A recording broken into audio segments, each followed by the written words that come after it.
Welcome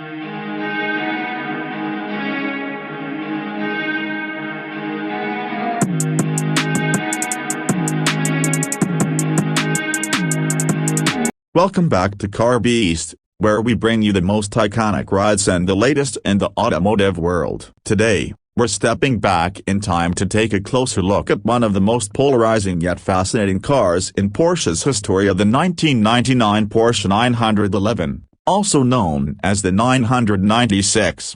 The 996 generation marked a significant departure from Porsche's traditional design language. With its distinctive A-fried egg headlights, this 911 had fans talking, and not always in a good way. But beyond the looks, there was a revolution brewing under the hood. Let's talk design. The 996 was the first 911 to break away from Porsche's air-cooled engines, and it came with a totally revamped body. While the new liquid-cooled flat-six engine under the rear hatch got enthusiasts excited, the design of those headlights, well, it split opinions.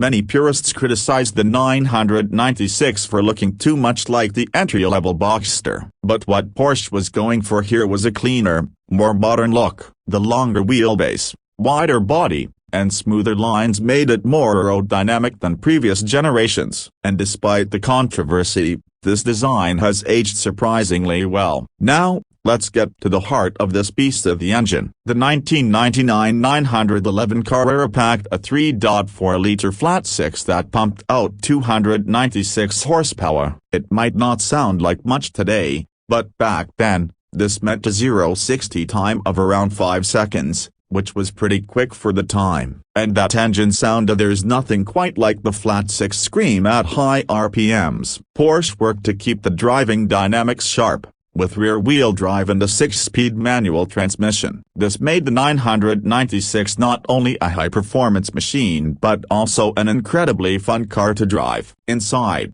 Porsche gave the 996 a major update compared to the previous 993. The cabin was more luxurious, with leather upholstery and a more ergonomic design. But at the same time, it stayed true to the 911's sports car heritage: a simple, driver-focused, and built for performance. Though some criticized it for feeling a bit plasticky compared to earlier 911s, the interior was modern and offered more comfort features, including an optional Bose sound system, climate control, and heated seats. And let's not forget it had a much more user-friendly layout. Of course, we can't talk about the 996 without addressing the elephant in the room of the infamous IMS bearing issue. This problem plagued early models, leading to potential engine failures, which scared off many buyers. However, Porsche addressed the issue in later models, and many owners have upgraded the bearing, making it a non-issue for properly maintained cars today.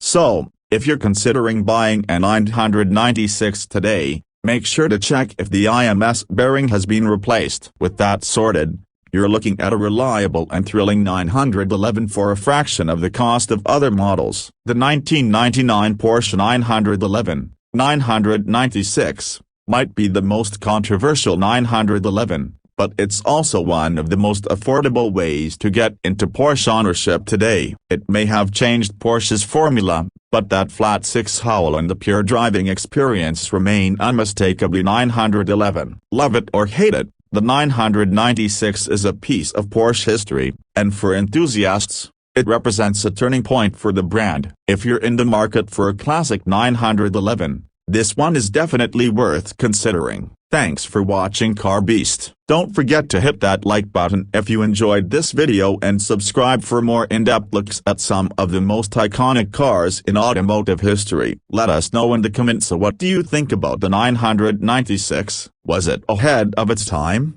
or did it stray too far from Porsche tradition? Catch you next time.